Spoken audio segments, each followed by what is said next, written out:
Hey, There we go. I'm Llytic, and technically speaking, I have a face reveal on someone else's channel, but I'm not gonna tell you when it fucking happens. All I'm gonna do is put a link for said video where it happens in the description, and you guys have to find it, watch it, and figure out who the fucking that I am. And I'm Tom. But yeah, just all in all, shout out to the beautiful boys at Shad Darkness. They are a mostly cosplay based YouTube channel. I mentioned them in the video that's going to be going up tomorrow, which for those of you who don't realize, this is going to be going up on the 20th. So, yeah. And I'm Tom. You already said that, you broke a record. Yeah, no, I don't have anything else to add, so I don't know. Tom does not have a face reveal because he is a loser. One of those things is true. Weak.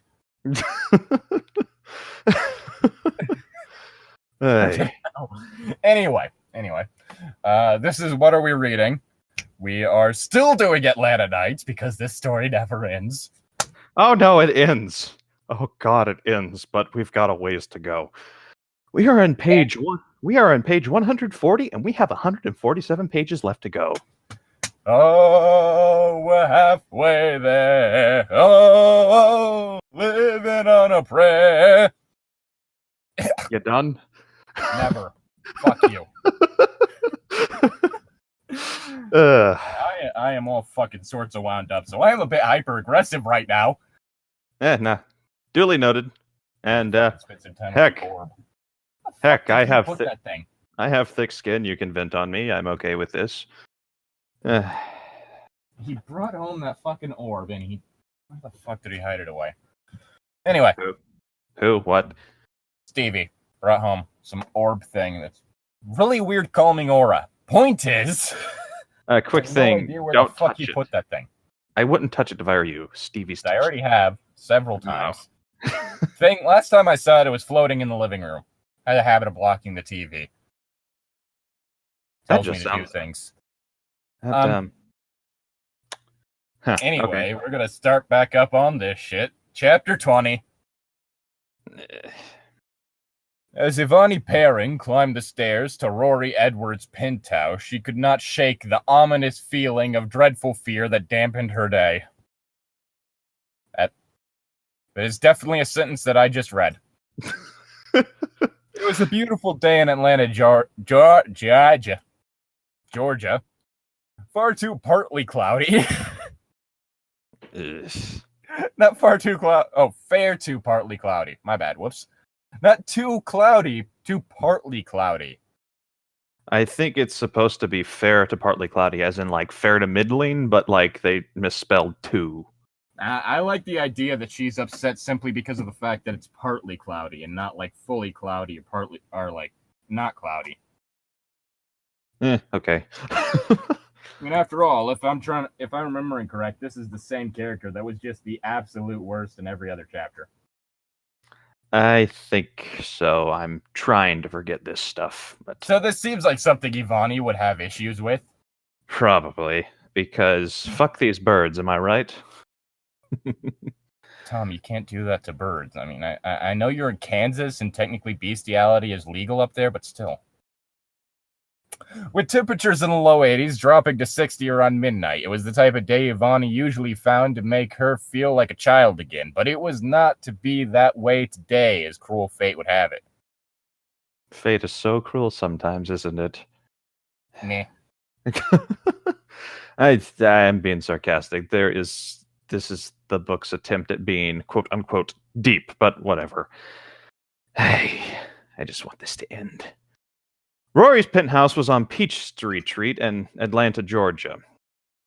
Did you just say Peach Street Tree? Possibly. Peachtree Street. New house I'm at. We have a much bigger yard, which messes with my allergies a lot, which I had to mow yesterday. How does that affect your effects? Oh my god. Because I am out of it. Already weird enough that last Monday's video had the fucking dyslexia moment. Well. Masturbatory nostalgia. Okay, then. I'll repeat myself. Peachtree Street in Atlanta, Georgia.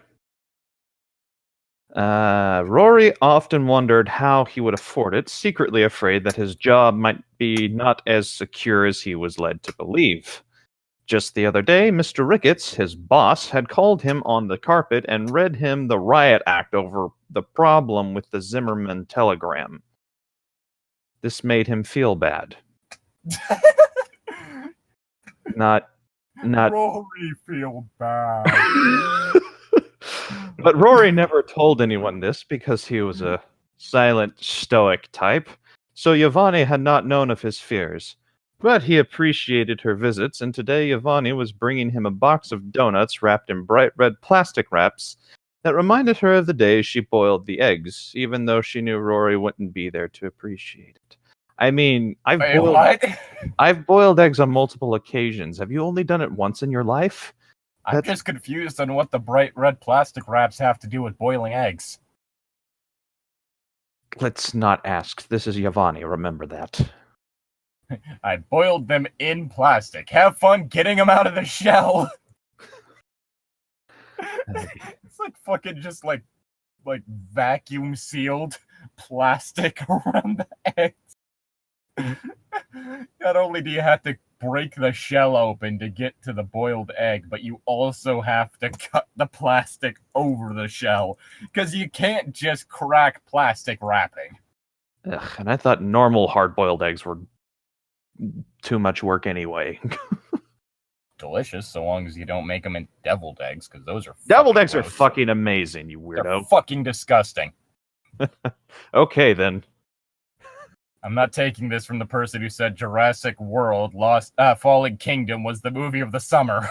No, that goes to Christopher Robin. It was really good. And hello there, General Kenobi. No, Ewan McGregor did a really good job. It was a very good, feel-good movie. And it played... Rory's door was open when Yvonne Perrin got to the top of the stairs where there were that were unusual. The stairs were unusual. Were there unusual. That were unusual. Where are you getting there? That's what you said. That were unusual is what I said. Are you sure? Yes, I am absolutely sure. Okay, just checking. It was a large wooden door, usually painted white, that Rory bought in an estate sale in fucking earth names. Milledgeville, Georgia, the capital of the state before the Civil War, and General William Tecumseh Sherman. Sherman's force, famous march through Georgia during the Civil War, burned the city to the ground. Both cities, actually. The door had 3 hinges and a doorknob, as well as a door knocker in the shape of a horseshoe that didn't work. It was a real find, and Rory often regretted the fact that he had never gotten it properly appraised by a licensed appraiser.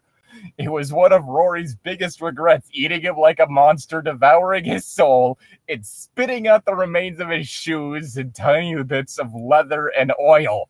I mean, little bits of leather. What the fuck just happened?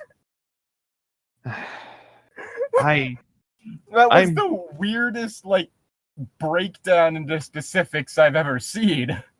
Sounds like someone's trying to meet the required word count. Yeah. It's just like near the end of the month whenever cops start arresting people more often. Gotta meet that quota. Yeah, or that way we can fuel the corporate prison system. They're trying to build a prison. Yeah, prison song. System of a Down. Good song. Yvonne went inside Rory Edwards' penthouse. It was decorated with yellow walls with an 8-X. I know it's supposed to be 8x10, but the way it's written is just weird. The line "it was decorated with yellow walls" makes me think that they weren't the actual walls of any of the rooms, but just random walls in each room. Serve This no is purpose modern except for art. decoration. Why is there a wall between the couch and the TV? It's modern art, you uncultured swine. Hey. With an 8x10, I'm just going to say 8x10, color glossy photos of Rory's pet dog, Barky. Barky, come on. Even I can come up with better pet names, like the Orb. I have a cat named Whiskers, but it fits him, so... and then we have another cat who everyone calls Kitty, even though her real name is Socks. It's an odd... She's an odd cat. The dog was... cat we had, I just called that cunt that ripped up the curtains. Sounds like just about any cat. Yes, it was a fitting cat name. The dog was a champion show dog. Oh, that poor thing. Winners of many gold medals, but had to be put down after. Rory had never gotten over it, sobbing uncontrollably whenever he ate at Burger King. Burger King.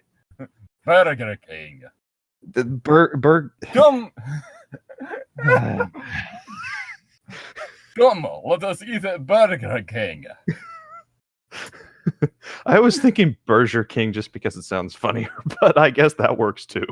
I can't do a German accent, so the closest I get is like Eastern European, and that's all. We must eat at Burger King. It's not quite Russian, but it is Eastern European. So it is. It is Eastern European. All right. The picture window faced east, overlooking the river, a thin blue ribbon in the distance. Okay, that was an okay sentence. Okay. Yvonne and Rory have to deal with them describing a door. Yeah, I guess that doesn't exactly make up for it. So, Yvonne and Rory love to hold their hands and watch the sun setting, especially in winter when the average high temperature was only 53 degrees. Oh, that sounds nice. There was a smell in the air that Yvonne couldn't identify. It was ashes. Something was burning. It was people. It was buildings. It was Atlanta. Atlanta was burning. Must have been those bombs. Shit, what? That was a new thing that happened? No. That was a couple episodes back. We kept making the reference to bombs. Kept joking about... Okay. I was like, oh, fuck, not again. There's no way to stop this coming from the oldie country in which this shit is happening. Oh, boy. Callie Archer suddenly entered. She was wearing only a bathrobe, naked underneath. Yvonne was shocked and startled. What was Callie doing here? I mean, now it's bordering on fan fiction territory. I kind of love the sentences just because of... Exclamation points make everything more exciting. Callie was wondering the same thing. What am I doing here? It's like that whole thing whenever, like, in a movie or some shit, like, one of the characters says, I love you, and the other one says, me too, immediately. It's like, I love me too. or the line in Star Wars, I love you, I know. Come on, Han! At least give her a little bit. Well, no, that is something Han would say. I'm just saying that that's not nearly as funny as when they reply with me too, because it doesn't seem like they're saying, I love you too. It's more like, I love me too. Oh, thank you. I love me too. I love you. Me too. I mean, who doesn't love me? It's just... What are you doing here? She demanded. Now you're going to the CD link or whatever that thing was called. Like, what's the deal with airline food? Okay, now it's Seinfeld, but like... What's the deal with bees? I don't know. What is the deal with bees? Why did we make this movie? I want to be a bee. I have never watched that movie, nor do I intend to. Is that the bee from earlier? Peter. Is it Peter, why are you talking to a bee? Is it the same? Is it the same guy who played that? Who plays the voice of Joe and Kronk and like all those really fun? Yeah, the guy who plays like the wheelchair guy in Family Guy. Which that's I don't Joe. even like Family Guy, but that's like the one role. Like that's one of the roles that like always immediately pops into my mind is Peter. Hey, Peter. Peter. Cusco's poison. Poison for Cusco. Poison made specifically to kill Cusco. Cusco's poison. Sounds like he was trying to make the word count there. I fucking love that. I fucking love this. The Emperor's New Groove is like an underrated movie. Like, it was fantastic. Kronk's New Groove, on the other hand, is a piece of dog shit. I've never watched it. Never intended Good. to. Do not watch Disney sequels. Usually Disney sequels are just terrible unless it's supposed God-awful. to have a sequel. Let's see. Squeak, squawk, squeak, squawk, squawk, squeak. Callie didn't know what was going on. I had not expected you today, Yvonne, she commented cattily. Never mind that, Yvonne explained. Where's your husband? Bruce! Well, you know, Callie cried hesitantly, her long glossy black hair hanging in front of her face. She hated when that happened and slid it aside. Yvonne was confused. This was impossible! Would you like some donuts? She offered, holding the bag. Wait, when did she have donuts? It's mentioned earlier she brought donuts wrapped in red plastic. That reminded her of the time she boiled eggs. Okay, yeah, all right. I was preoccupied with the boiled eggs thing. I didn't notice. I just... do you have any chocolate? Callie asked. I think they were out, stated Giovanni bitterly, opening the box. There were a dozen. 3 jelly, 4 glazed, 2 strawberries frosted, 3 peanut butter. Ew. A peanut butter donut. Just ew. And Ivani's favorite, a coconut glazed. Would you like a cream filled? Callie pounded the table. Damn, she cursed. Why does everything happen to me? She exclaimed. She dropped her robe on the floor. I never get a break, she hissed. I'm sorry, I'm imagining someone actually reacting that way to donuts. Damn it, why does this always happen to me? I'm on a diet, damn it. How could this happen to me? Oh, jeez. I made my mistakes. Got nowhere to run. Life goes on as I'm fading away. Is this still that Never Are You Done? If I'm going to start singing, I'm going to start singing all that I can remember. Huh, okay.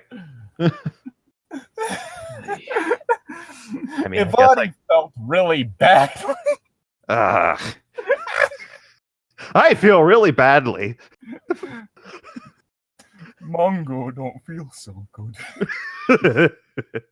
Mongo don't want to go, Mr. Stark. Oh, jeez. Why did I combine that? I don't know, but when you said Mongo, I'm making a Blazing Saddles reference. I might as well make an Infinity War joke. Because they're totally very similar movies. Well, obviously, they're pretty much the same movie. I mean, after all, T'Challa's basically the sheriff. I could make a really racist joke right now, but I'm not going to. You shouldn't. I'm not going to. I said that. I'm just saying. The only basis for that joke I made was the fact that both the guy playing T'Challa and the guy playing the sheriff in Blazing Saddles are both black. I know. That was going to be the basis of the racist joke I was going to say, which I didn't say. Ugh, fuck. Oh, God. She had known Callie for years, since the summer of '91, when a cloud the shape of a ball of dust. I mean... What? I'm gonna take great note of that cloud. It's shaped like a ball of dust, not like a cloud at all. Kind of like that one cloud that was shaped like a UFO. And I just remember a cloud a couple days back that was shaped kind of like a crocodile. Opened the sky to the heavens and turned their life into one big fun time. Okay, what? It was late in the evening. It's getting crazy again. I'm actually kind of happy. I'm okay with this, I guess. It's just still confusing. Okay. It's getting weird in a way that I enjoy. In that nothing makes sense. And I don't feel like it's insulting my intelligence with how stupid it is. Like Jurassic World Fallen Kingdom.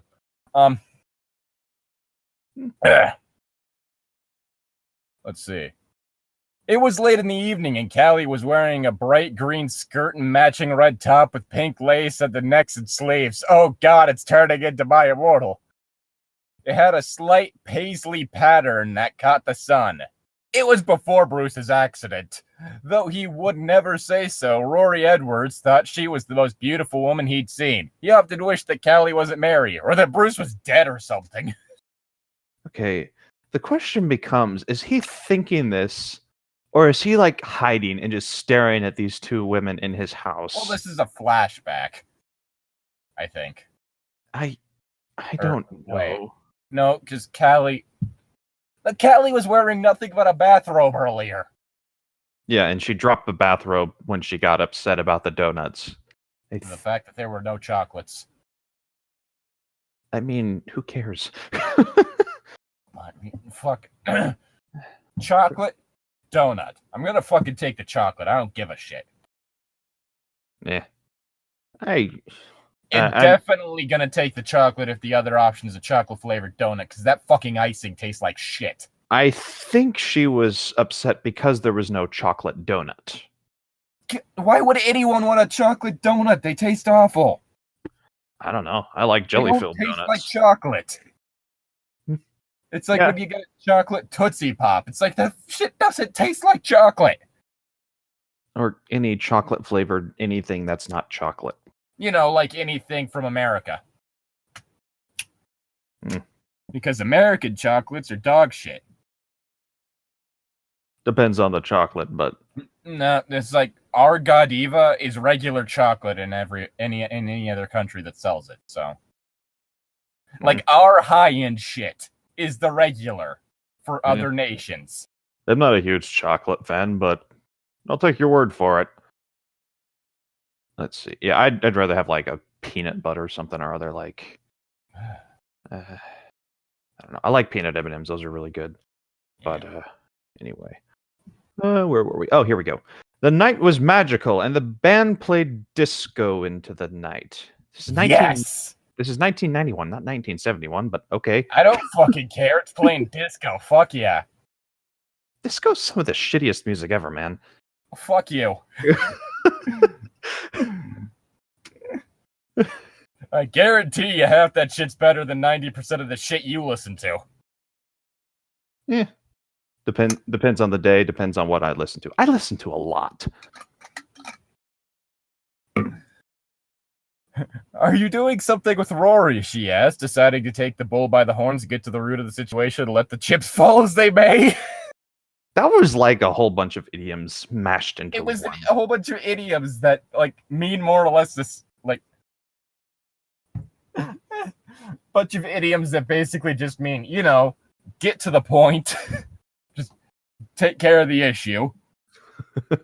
God opens the clouds. Get on with it! You slam shut. And stop with the groveling!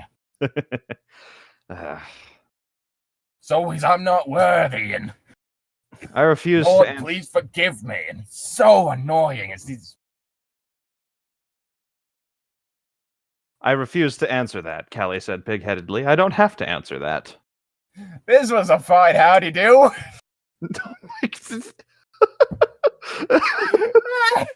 They actually used that line. I am surprised, but they not dead-ass used that line. I am surprised, but not unpleasantly so. They dead-ass said howdy-do. Fuck. After all we've done together, you all. It's pronounced y'all. You She's uncultured only talking swine. to one person, too. You all won't tell me what you're doing, she cried loudly. Oh, for crying out loud, Yvonne, Callie shouted back like a bellowing mule. For some reason, my mind mixed up, and right before I read mule, I thought it said turtle, so like a bellowing turtle. I don't know why, but Like a bellowing turtle? yeah, like the sounds of the raptors in any of the Jurassic Park movies. I don't know, bellowing turtle, my immediate thought for some reason is that one video of a turtle humping a shoe. Oh, Hey. Hey. Hey. Hey. He's just giving it to that croc. Oh yeah, it was a croc, wasn't it? It was a croc. Okay, now I remember. Wasn't the crocs like squeaking too? Or no, it was just a turtle. Okay, It was just a turtle. Hey. Hey. Interesting. I'll have to keep my Crocs away from any turtles. You shouldn't be wearing Crocs in the first place, you degenerate. My tastes are my own, and I will not apologize for them. What do you think? Fucking Christ, the people who wear Crocs are worse than pedophiles. What do you think? What does it look like? Is Rory here? Ivani sobbed. Okay, now we're reaching back to my inner life territory with different Rory responses. Is he here? He left, Callie informed her. She went to the refrigerator and opened a can of Diet Pepsi. Oh, fuck, It's the South. It's the South. She'd be opening a Coke, just saying. I could go for a fucking Pepsi. Pepsis are okay. I like Mountain Dew better. Yeah. He couldn't perform. Yep, now there's audio of me saying that on the internet. Hooray. I'm not mature enough for that phrase. Yes, agreed Ivani. He often does have that problem.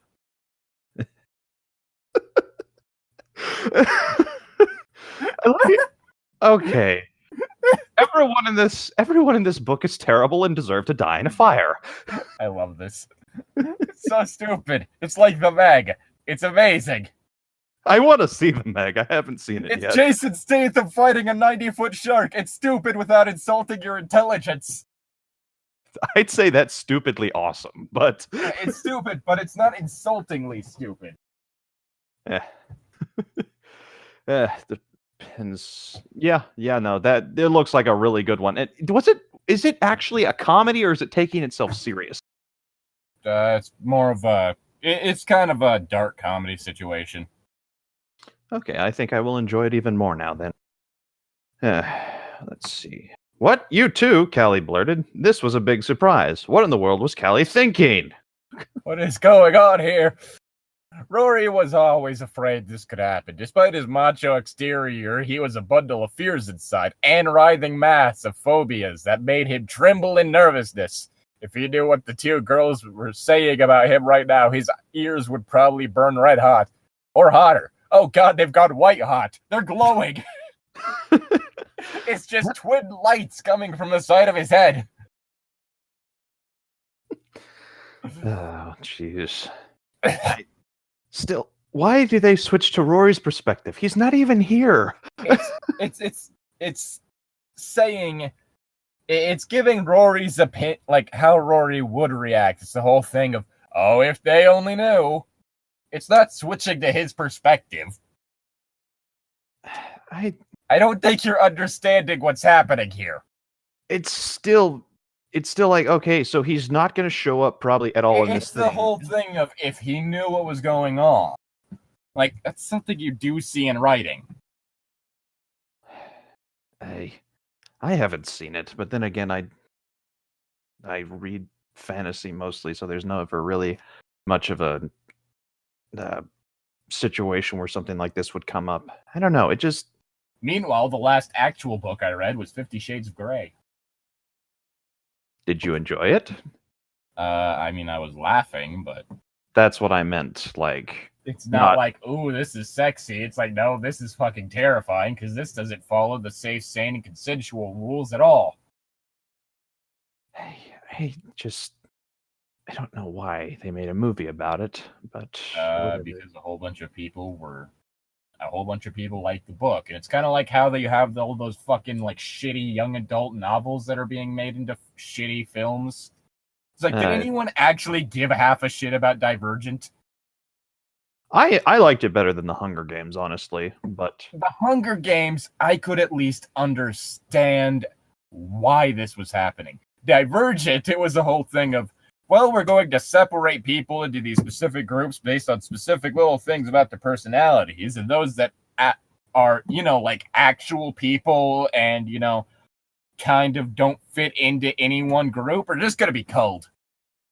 Yeah, no, it was one of the fucking most fucking brain dead things I'd ever heard. Well, it's like, oh, this is supposed to be a solution to a problem the Earth is having. How the shit is this going to solve anything? If you read the third book, it's like there was a little more. I guarantee you that part of the third book was just a backpedal for the author to save their ass. I guarantee you.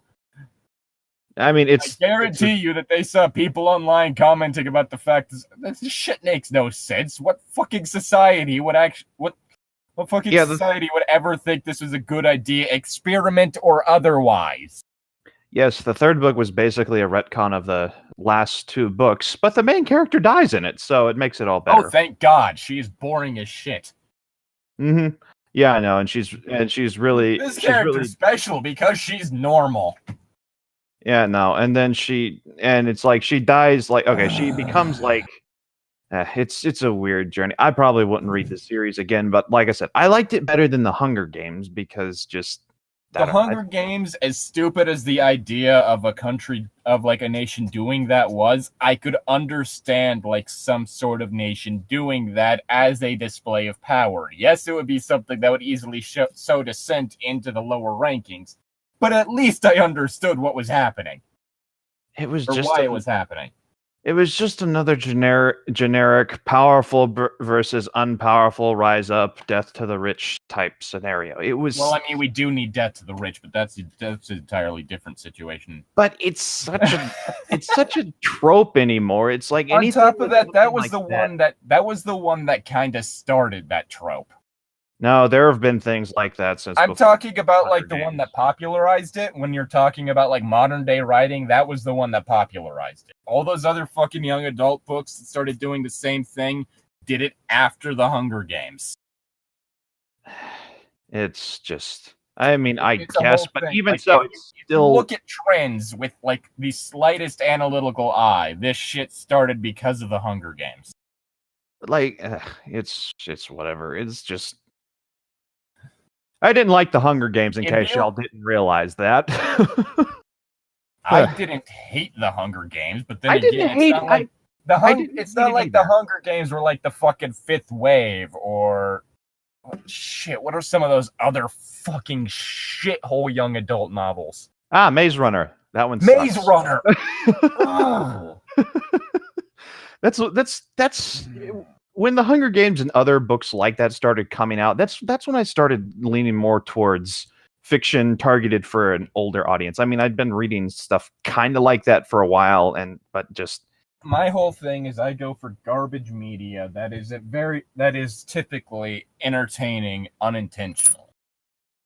The whole thing of why I found 50 Shades entertaining when I read through it because of all of the ineptitudes in it. Yeah. That book required a team of proofreaders. And they still missed. They still fucking missed shit. Didn't it start out as a fan fiction thing anyway? Yes, it was a fan fiction for Twilight called Master of the Universe. Because let's have our sultry BDSM fan fiction based off a work by a Mormon writer. Have the name of quite possibly the gayest series on Earth. And I'm not saying gay is a bad thing. I fucking love He-Man and the Master of the Universe, but holy shit is that some homoerotic shit.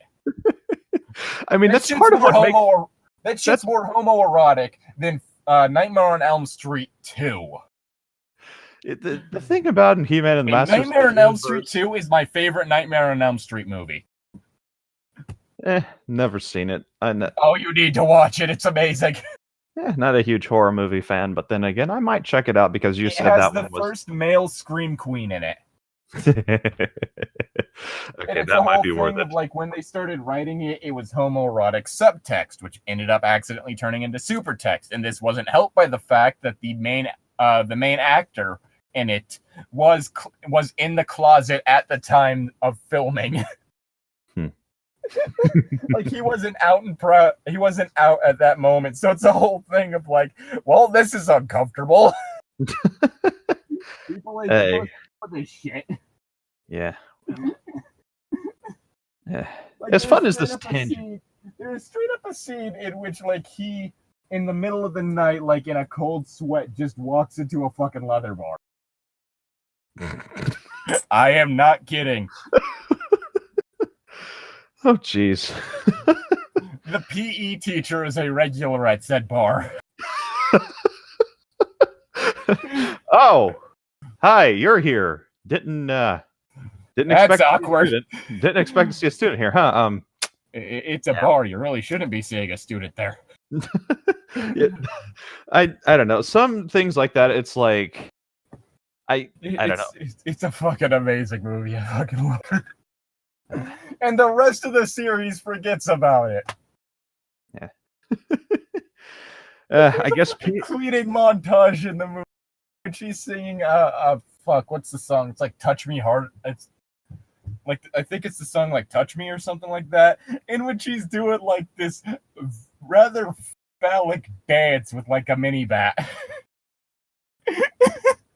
And he's like like I swear to God, he like twerks a drawer closed. I love this movie. And like, before anyone says anything about like its treatment of the male body, just remember that the shit that it's doing in this movie is the same kind of shit you'd be seeing done to female characters in other movies. It's the exact same fucking shit.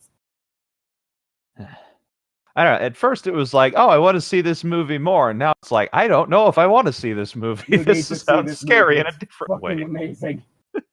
It's also, it's like the only movie in which Freddy is ever like completely serious in. Like the first one, he had like a few one, but this one he has like none, and he is goddamn terrifying. That would definitely be interesting to see, because I'm more used to the mischievous, "You're gonna die, bitch," Freddy, and like I all swear, after Dream, what fucking one was it? Was it Dream Warriors? Like when he just started turning into a full-blown comedian, that series just went to fucking shit. And then Freddy versus Jason happened. We tried to forget that one ever happened. Which had two good scenes. Well, it had a few good scenes. Like, I mean, the Freddy and Jason fight. Yeah, the fight scenes were well done. It's like Jurassic Park 3. Terrible movie, but it had a few good scenes in it. And then after that, nothing of value was done. Except for Blue. Because Blue is the only character that's well written in those movies. Yeah, and Blue's... Chris Pratt's whole character is just people saying he's a badass. Yeah, no, I mean, he did try to shoot a giant dinosaur with a gun, which is okay, but I mean, that's more stupid than badass, honestly. It's the only badass thing he did in that movie was the scene in which he was like riding, was it a motorcycle or an ATV? Like alongside the Raptors. That was the only time in which he was legitimately badass. The other times it was people saying, "Oh, he's a badass." And I think it was a motorcycle. Was it a motorcycle? Like, that was the only time it was like, okay, yeah, this guy's a badass. The rest of the time was just people saying, "Oh, this guy's badass." And it's like, I haven't seen anything to fucking prove that. On top of that, he has no chemistry with anyone else there, and I think he just wants to leave. I'm pretty sure Chris Pratt just wants Offset as soon as possible. It's possible. Fuck, I would too. I enjoyed deal with those annoying fucking kids. They were decent actors, at least. No. I said decent, not good. Decent. Hey, let's throw in a divorce subplot. Why? Divorce subplot. I guess But they were why trying no? Divorce subplot. I don't. Well, anyway, I enjoyed the final fight scene between the T-Rex. That was the one good thing Blue that came and out of it. That was and like then the the one good scene. And then the Mosasaur that came up and just chomped Dominus Rex. It was like, nope, you're coming with me. Bear in mind that there's a 4-foot fence around the water. That's the only thing keeping anyone from getting eaten, and it's shown that that thing is able to jump that. Yeah, I think it didn't eat anyone because it was being kept well fed. Because I mean, if it was anything like SeaWorld, the show they did where it jumped up and ate the great white shark, it would happen like multiple times throughout the day. And then But consider the fact that what seemed to have triggered it was sound. You know what there's a lot of at a fucking amusement, at a fucking park full of people? Sound. What triggered it wasn't hunger. What triggered it was sound. And that bitch just jumped out of there at the sound. That bitch could have what probably would have eaten several families just because the kids were being too loud.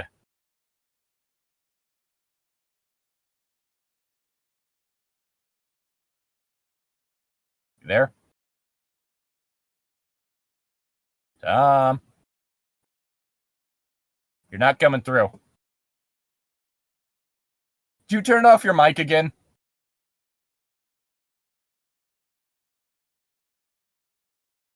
You did, didn't you?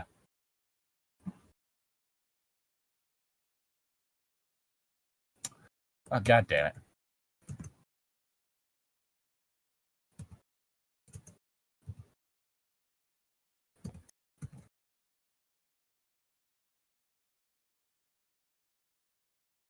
What the fuck is going on today?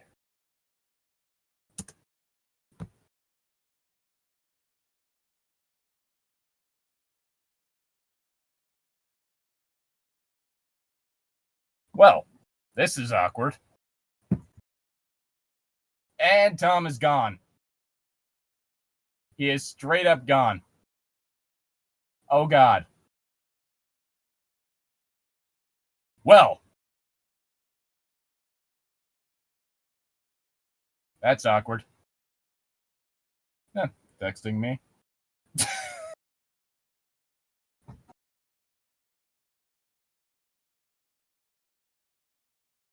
Lovely. Absolutely lovely.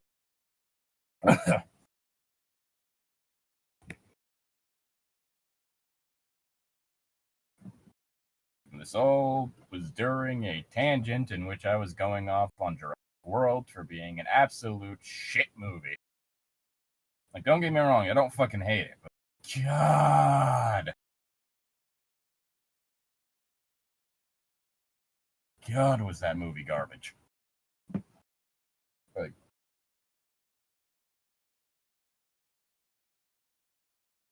Christ.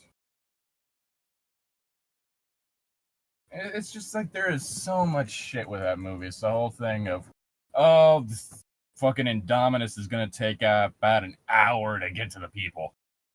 So should we evacuate? You know, we have an hour? Nah, that'll cut into profits. You know what else cuts into profits? Fucking dinosaurs eating people. Like, that shit cuts into profits. And that fucking sequel, I don't give a shit. I am going to fucking spoil it right now. The little girl's a fucking clone. It is the stupidest shit I've ever seen. Oh, hey, Tom's back. Possibly. My internet disconnected for some strange reason, and no, my mic was not disconnected. It was the fucking internet. I don't know what's going on here. You just got me in the middle of the bit of me ranting about the fucking clone twist. Yeah, you were upset about that. That fucking pissed off because it's like, oh, this little girl has been an okay actor up until the whole thing with the dinosaur in the bedroom, at which point it became one of the stupidest fucking things I've ever seen. And And then we end up having this twist of, oh, she's a clone. It's like, you did not fucking earn this shit. Just like you didn't fucking earn that scene with the Brachiosaurus dying. It's like, yeah, it's a fucking sad scene, but I don't give a shit. Because everything you've done up till now has been the most cynical garbage I've ever seen. Wow, you really don't like the movie, do you? I don't hate it. I just think it's garbage. It is not a good movie by any stretch of the imagination. The characters are all flat and annoying. Nobody has any chemistry with each other. Nothing feels like it has any tension. There is no stakes. Everything is telegraphed a fucking mile away. And that fucking scene, like, every fucking thing with that movie is wrong. The only thing about that movie that I'm okay with is Blue, and that's because Blue is the only thing that's written decently in any way.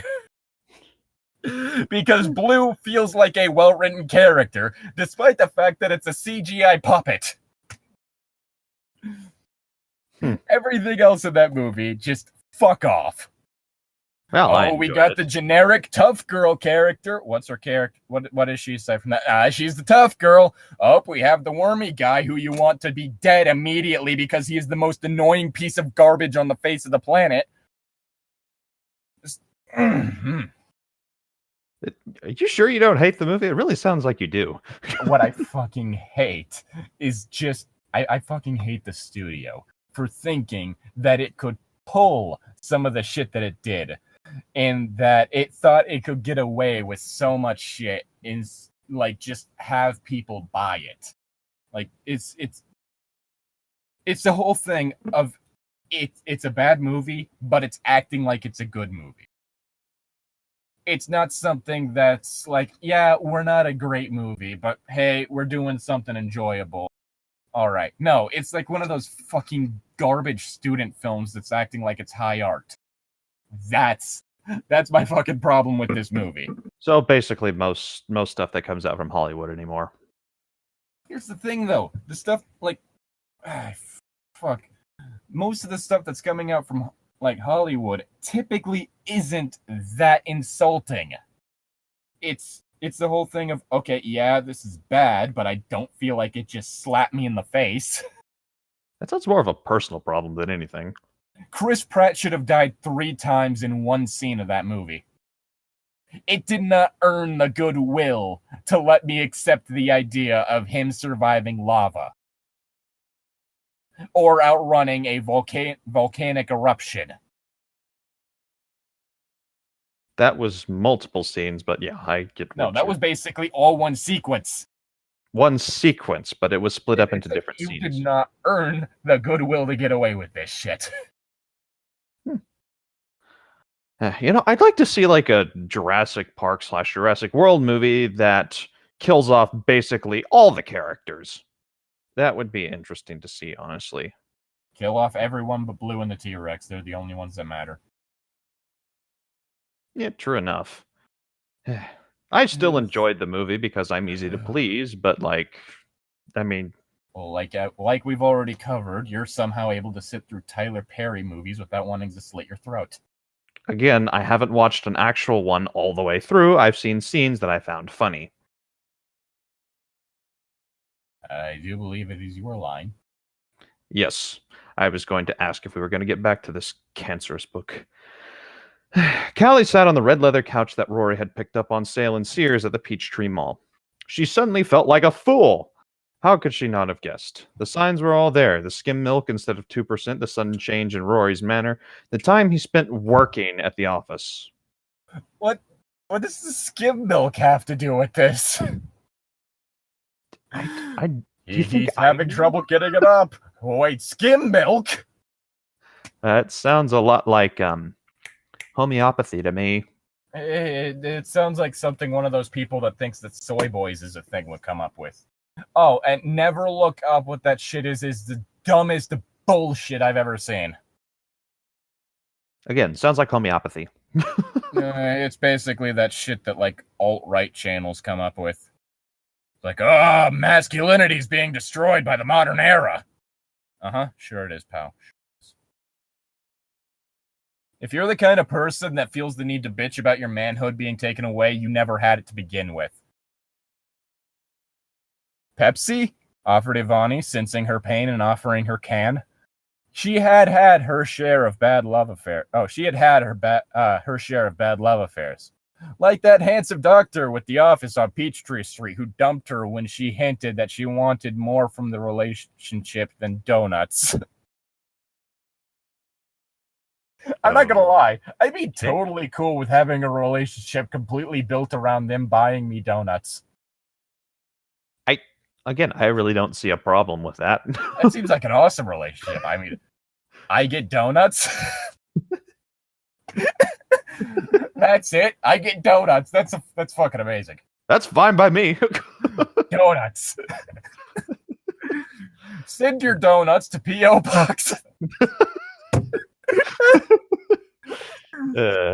Suddenly, the box of donuts depressed her. She wanted to drown in the rich, creamy taste, become forgotten in their sweet crunch that reminded her of the death of Archie. It was even worse with the weightlifter. Wait, if a donut's crunchy, you probably shouldn't be eating it unless it's a day-old donut. In that case, it's kind of okay, I guess. Just enjoy the crunchy taste that tastes just like chicken. Why would a donut taste Super like fast, chicken? Super fast, came in last, but just in time for breakfast. Fuck. If you get the chance, look up Super Fast Jellyfish by Gorillaz. I fucking love that song. I'll have to check that out. I do like Gorillaz. I think everyone does. Haven't met anyone who hasn't. Yeah, I was about to say I've yet to meet anyone who hasn't, human or otherwise. Yeah, and even if they haven't heard of the Gorillaz, I think just about everyone knows what Feel Good Inc. is. Oh, shit. Don't die. Way I gravitate. Callie took the peace offering gratefully. I'm not a bad person, she pointed out. Oh, yes, you are. You're all bad people. Drawing her robe around her. I'm just cursed. Wait, okay, now I'm really confused. It said she was naked under the robe, but then it also later said that she was wearing something under the robe. I think it was the flashback she was wearing something. The streets must run with the blood of the high bloods. Whoa, shit. Blacked out. I mean, that sounds okay to me. I don't think that's a good thing. I don't think that's a good thing for anyone that's in the purple range. I'm not in the purple range. I'm human. Yes, you are. I'm human. Jeez. Sure, keep telling yourself that. Suddenly, there was someone at the door. Callie could tell by the sound of the corduroys. Do corduroys have a distinctive sound? Yes, they've got like the little lines and they make a ring, ring, ring, ring as they like rub against each other. That it was her husband, Bruce. What a predicament! If Bruce found out about this, it's being all over. Oh my god. It's being all over. Oh no. I love that sentence. It's so shit. Beautiful. Hey. What should we do? Fretted Callie, her eyes beseeching her longtime friend. It was a scary situation. Callie didn't want Bruce to know, but after the accident, he had become different. Ivani, but I need your help, she begged. Ivani felt sorry for her friend Callie, who had such beautiful glossy black hair. I only feel sorry for you because you're attractive. It sounds like a lot of people on the internet, honestly. Yeah. I'm only coming to your aid because you're attractive. I'm hoping that if I end up calling out someone for, saying that they find sexually harassing you over the internet, I'm hoping that if I call them out on it, you'll sleep with me. People are stupid. Rory called Bruce, lisping slightly. Blues! Loose! Footloose. Kick off your Sunday shoes. I gotta kick loose. Foot blues. Off your Sunday blues. Have you seen my hard drive? I'm a software developer, you know. What does that have to do with anything? Have you seen my hard drive? Just like some sexy sax in the background. You want to see my hard drive? Jeez. You won't be getting any software, I can guarantee you that. Stop it. Don't worry. There's some pills to fix the little floppy disk situation of yours. Stop it. I'm about to ram into you. God damn it, I said stop, and that's just encouraging you. We need to do something, Callie whispered. Bruce doesn't know about Rory. It was scary. If Bruce found out, there was no telling what he might do. He was insanely jealous, given to furious rages at the drop of a hat. I turned to Sean Connery there for a second. He was insanely jealous. Sometimes you just gotta smack your bitch up.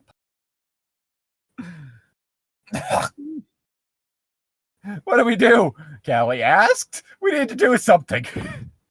Yvonne thought about it. The needed to do something. But what could they do? Bruce hadn't been the same since the accident. It was all so hopeless. Giovanni should have known better than Giovanni should have known better than to bring the donuts. Bruce was sure to blame her. Suddenly she had an idea. Go into the bedroom, she urged Callie. I have an idea. An idea? Oh my... asked Callie. She had ideas of her own. Dreams of beautiful winter nights in Tallahassee, Georgia. Watching the ships come in from the sea with a handsome man by her side, his strong, many arms mannishly comforting her with his male strength. What the fuck, man? I'm just flashing back to that one really creepy thing that Elon Musk apparently did to his said to his wife. It's like, I'm the alpha in this relationship. Yeah. I'm just gonna say anyone who unironically uses the word alpha is just someone who's too lazy to better themselves. Or is a big fan of Teen Wolf, in which case you have different problems. Here's the thing, though. Wolves don't actually have alpha males. Wolves live in family units. The quote-unquote alpha male is actually just the father of the pack. Therefore, the interactions people were observing were not actually alpha male dominance, but actually their interactions between a parent and child. Fuck you, dumbasses! She dreamed that idea many nights, but when she woke up, the arms were gone. Several of them. She said he had many arms. I am now thinking about that one scene from Watchmen. No. It's just that she's imagining herself with like an Ashera. His 6 burly arms. Don't Asuras have 4 arms, though? No, I'm pretty sure they have 6. Okay. She was in a cold, stone-cold bed at a cold stone creamery. Why? Is that what it's called? Yeah, it's because called fucking ice cream. It's fucking delicious. Okay. With Cold Stone Steve Austin. Stone Cold Steve Austin. With no joy except for her tropical fish, dead all these many years. That, Are you keeping them in the tank? Are they mounted on the wall? Why would you mount fish on the wall? I don't know. That's why I'm asking. Yes. Here's where we put little Goldie. Just memorialized all the goldfish. You just drive a nail through the fish. Oh god, that would You stink. don't even like taxidermy it or anything. You just nailed a dead goldfish to your wall. No, it was still alive when you nailed it to the wall because you're a sadist. No. You're memorializing your dead fish. I mean, I give it the 20 flush salute, but You just take your like dead fish, like your dead goldfish, and you nail it to the wall. again, I still like the 20 flush salute. Yeah, it drives the water bill up a little bit, but it's worth it. And it makes sure it doesn't get clogged, so Anyway, is it my line? Yes. I should go into the bedroom, Callie opined. She picked the robe up off the floor and did so. She already put it back on, though. Oh god, it's Schrodinger's robe. Is it on or off? Neither. This had better work, Ivani muttered as she opened the door that could mean a matter of life or death. Is that it? That's it for chapter 20. What the fuck? Now we're at chapter 22. Gotta do this chapter, then we're on to the next session. Yay. Atlanta was a hot city that day, and the air conditioner was dribbling and leaving a pool on the floor. You might want to get that checked out. That's a bad sign. Too bad it wasn't helping keep the station house cool. Yeah, it's probably broken. It's melting. I hate summer in Atlanta, Andrew Venice thought. He'd give anything to be hanging around up north somewhere, anywhere so long as it wasn't 90 degrees in the shade and full of concrete. I honestly just hate I hate summer in general, but that's partially because of the fact that my species is nocturnal. Huh. Yeah. I mean, that would explain a few things, but yeah, okay. Learning new things every day. Keep at it, Wiley. He had halfway convinced himself to go down to the cantina and get a cold tall one when somebody shouted at him. Hey, Andy, you got a visitor. Fuck you!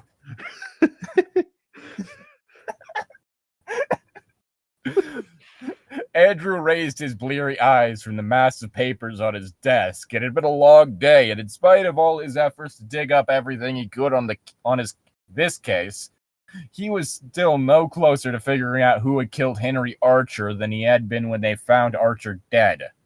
The scattering of evidence wasn't producing any clues that he could use. Suffice to say, he was not a happy camper just now, and it was playing Old Harry with his temper. The last thing he wanted was a visitor, probably some wino, coming in to report seeing pink elephants in the alleyways of Atlanta. The city was full of crazy drunks, and most of them ended up at the police station at one time or another.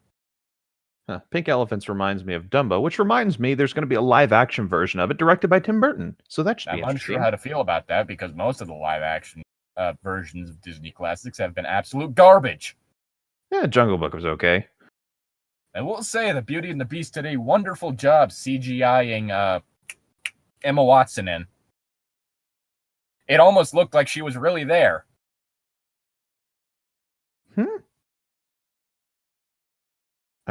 What? I haven't seen Beauty and the Beast. What are you getting at? What I'm saying is that her acting in that was terrible. Oh, okay. She was even more fake than the CGI monstrosity that was the Beast. Yeah. Oh, but she's the best actor from the Harry Potter series. Best of the original 3 actors from the Harry Potter series. Yes, but think about this again. She's also the best of those 3. Yeah, that's not saying that much, in all honesty. It's not. I am curious to see how Akimbo turns out, though. Akimbo, the...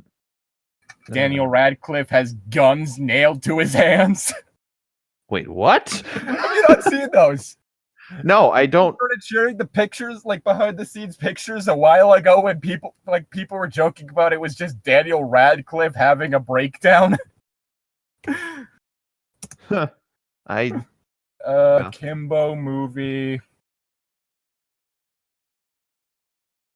Let me see if I can find one of the pictures, because it's the whole thing about it is that to have guns akimbo means that you have a gun in each hand. Okay, so that's that's a term for dual wielding that I've never heard before. Yeah, and one of the images we got because of this movie being in production was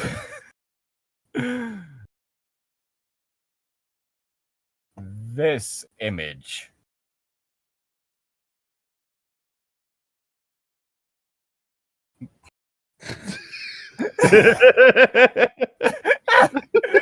Which it just looks Daniel Radcliffe's had a bad day. I don't know whether he looks delighted or deranged. Possibly both. Here's my favorite picture. Was there a scene where he was like in the bathrobe and like shooting people up? The movie's not out yet. Oh, okay. It's still in production, but there's like these production photos, and they are the funniest shit. Because it's like Daniel Radcliffe, like made up to look like he's just having a mental fucking breakdown, with guns nailed to his hands and a bathrobe and tiger slippers. I hope that's a scene. I really do. Well, the whole thing is because the guns are nailed to his hands, he can't take off the bathrobe.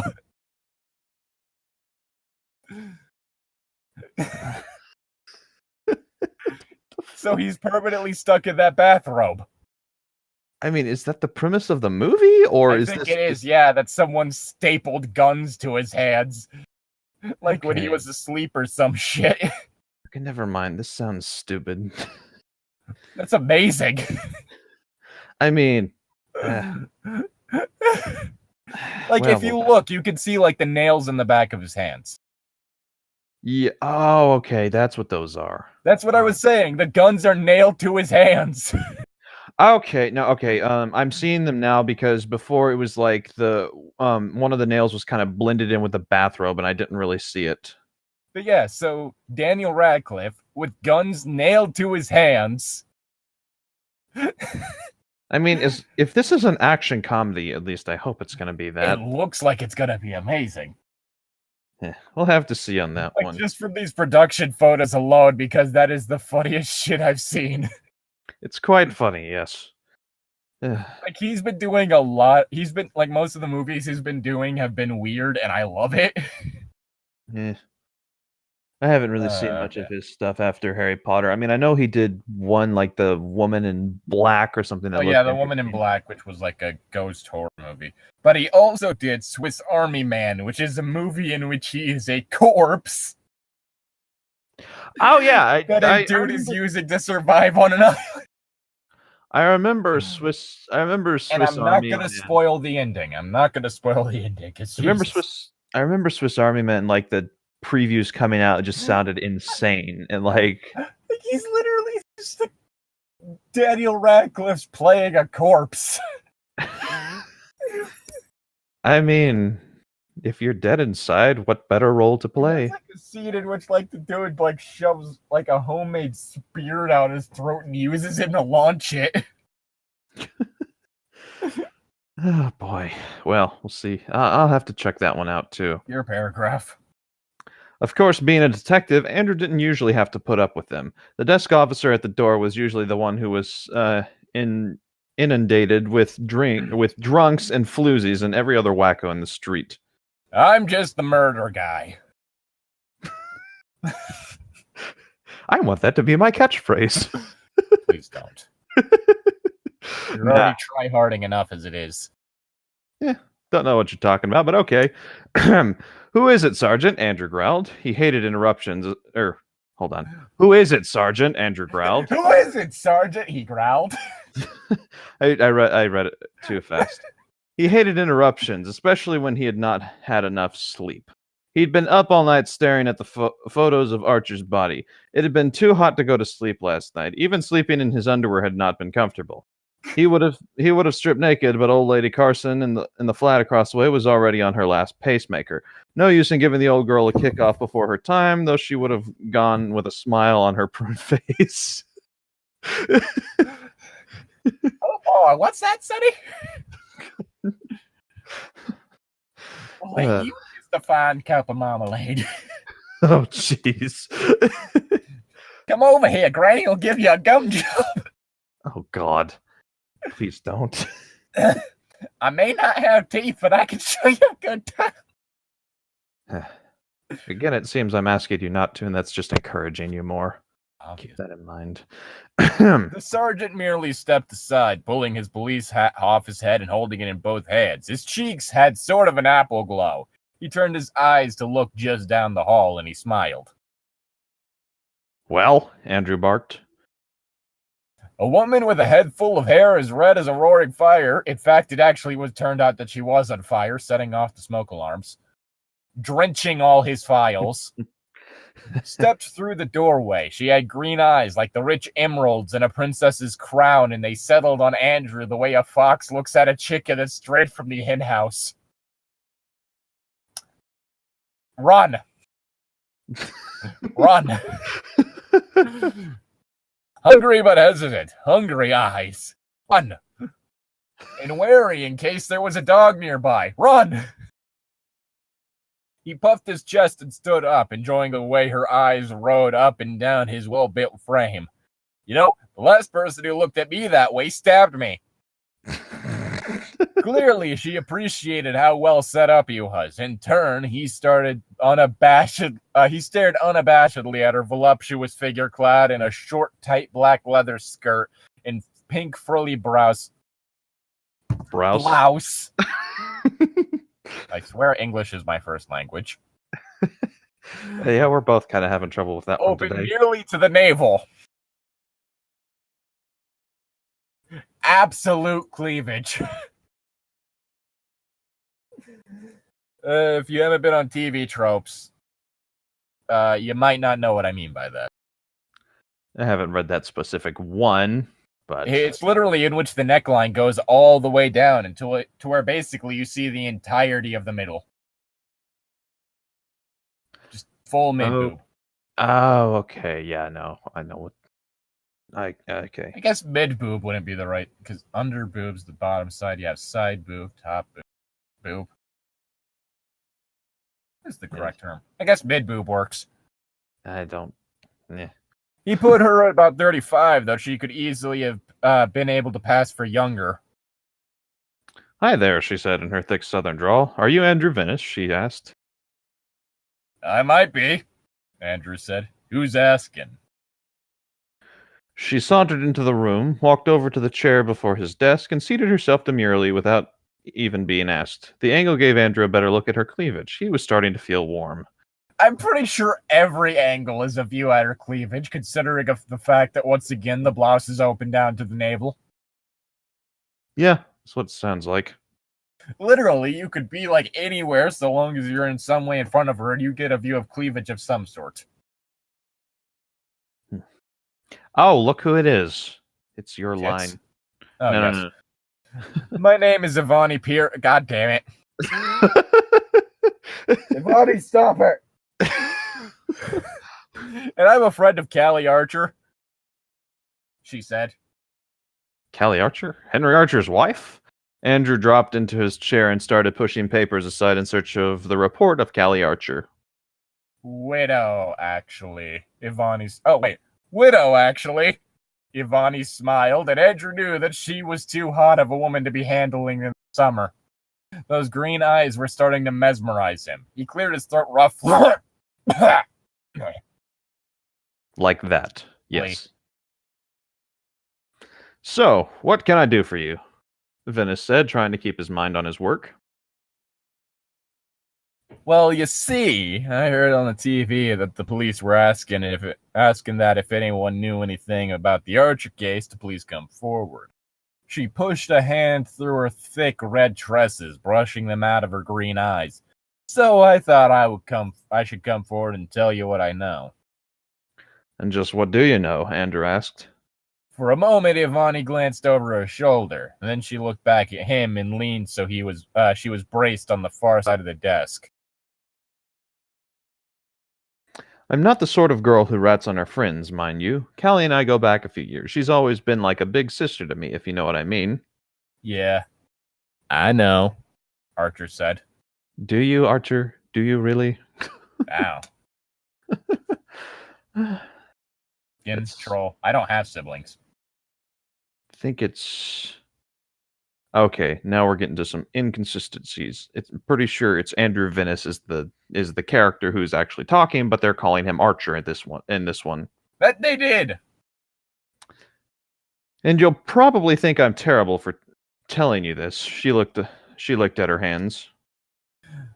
I'll make that decision after you tell me, Archer said. Ivani pursed her luscious lips. Well, as I said, Callie and I go back a ways to when she was Callie Lucent, before she married Henry. She tells me everything. Well, almost everything. Anyway, I knew her older brother Bruce, too. He's over at the hospital right now, recovering from an automobile accident. Though I would drop in and visit him, just to make him feel better. Callie said he was sort of blue, but he was asleep when I got there, and I didn't want to wake him up. but I didn't know what to do. Let's see. Didn't know what to do. Okay, there we go. I was going to leave when I decided to use that little bathroom in his room, and while I was in there, I heard people come into the room. I was going to call out and let them know I was in there, but I heard Callie, and I heard Dr. Nance. Dr. Nance? Andrew asked. Arthur Nance. Ivani waved, god damn it, her hand around in the air as though shooing flies. He's some big time doctor over there. Anyway, I heard Callie say that he's still Callie say is he still asleep, and Dr. Nance said, "Oh yeah, I think he's going to be out for a while." She paused. And Andrew insisted. It got quiet, and I opened the door, and Callie was kissing Dr. Nance like he was an old flame. Andrew frowned. So what did you do? Well, I didn't want them to know I was in there, and then I heard them and saw them, so I sort of slipped out of the room and left. She cocked her head like a little girl afraid of being scolded. Was that wrong of me? I just didn't want to embarrass them. Just like that, Andrew asked. They didn't see you leave? Yvonne shook her head so the cascades of red hair shimmered like flames in a fireplace. God, he wished it was winter. Hi. Same. It's like people in the summertime wish it's winter, then in the wintertime they wish it's summer, and then the cycle just repeats itself. I always wish it's winter. Yeah, that's your problem, but okay. In winter, I'm not sweating my ass off. Good point. I was real quiet, she said. Anyway, that's what I know. It's what I saw. And just why are you telling me this now? Because it was back before Henry died, and it made me wonder if Callie might actually be having an affair with the doctor who was looking after her older brother. Andrew sighed. Well, I want to thank you for coming in and telling me this, he said as he stood up. Ivani pulled herself out of the chair and nodded. Thanks for letting me tell you, she said. It's a load off my mind and can sure tell you. If you think of anything else, Andrew said, give me a call. I will, she said and smiled. Bye now. She sauntered back out of the office just as Sargent was returning. Sargent pulled off his hat again and nodded to her as she passed. He then took his hat and started to fan himself while smiling at Andrew. I just thought of Colonel Sarge from Red vs. Blue. Now that's what I call one hot little lady, the sergeant said. I wish I was a few years younger, I do. Are you going to ask her out? Don't be ridiculous, Andrew snarled and motioned to the sergeant to leave. Still grinning like a hyena, the sergeant wandered away. Then Andrew sat down and started staring at his papers. So Arthur Nance and Callie Archer have a past, Andrew muttered. That was something to ponder. Ugh. Hey. Well, I'm Llytic. I'm Tom. And you can all kindly just fuck off. Fuck! That makes it even better. I misspelled Craig. Go fuck yourselves. All right.